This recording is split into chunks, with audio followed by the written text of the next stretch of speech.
All right, ladies and gentlemen, we are going to do some brainstorming in order to create our mind maps. So first off, what are some activities you like to do? So these are things you like to do. So I like to play video games.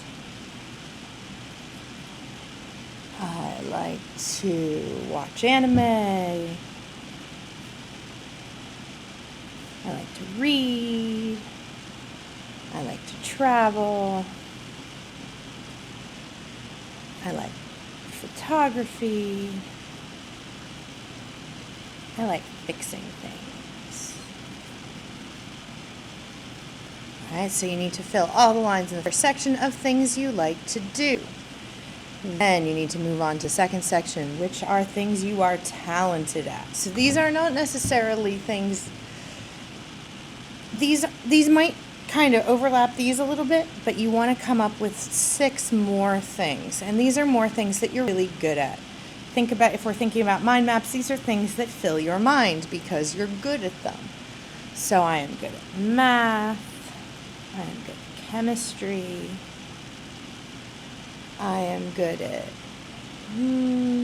what else? I am good at teaching. At least the things you won't think so. I am good at drawing. I am good at art. I am good at cooking. Alright. So see how none of mine overlap. So I have 12 things to pick from. So I am also good at reading. I am also good at fixing things. But I didn't write them down here because you want 12 different things to pick from. Because from these 12, you're going to pick your top 6. Alright, so I'm going to pick... I'm going to pick reading. I am going to pick video games. Let's see, what else? Photography. Cooking. Maybe fixing things. Alright. So now, I am going to take one of those 6 that I just picked, and I am going to move it down here. So let's start with cooking. So now that I have cooking, I am going to work my way down. So in this section, you're going to do some images that remind you of cooking. So let's say a pot on a stove, maybe with some nice steam coming out of it. Maybe kind of the representation of cooking that we see as a symbol. Fork and the spoon. My fork's not looking so hot today. Alright, so I got my fork and my spoon. Now, you can either move on and do all of them here, but I am going to show you how to go all the way down because I found that a little easier for me. So the next section here are patterns. Patterns are things that repeat. So you've got to have repeating images. So I could say take something that I already have, or something similar. Let's go with a spatula. And instead of just drawing it once, I can draw it a bunch of times until it fills that little space. Maybe instead of doing a spatula I'll do a whisk going in this direction. Whisk's going this way. Spatula's going this way. This is just, you don't have to get too detailed, but you want to kind of show the viewer, which is me, that it's going off the page and continuing. Alright, so then next is, what do I want to do? Maybe pie pans.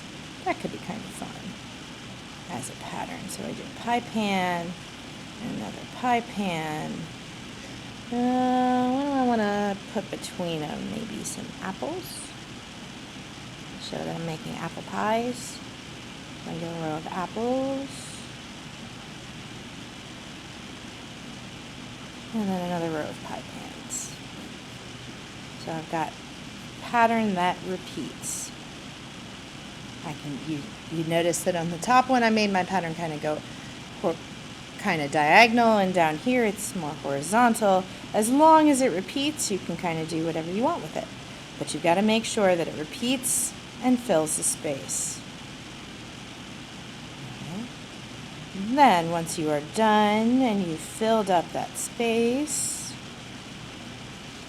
then you can move on to the next one. So I'm going to show you one more example.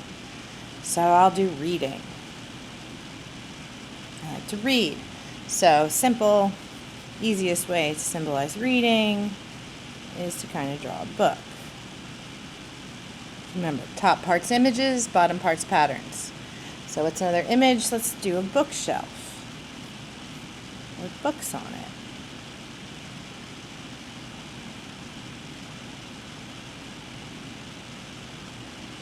Alright, so I've got my two images. Now I got to come up with patterns. Now this here is almost a pattern. So maybe I'll just take that and have maybe a pattern. There's books of all different heights.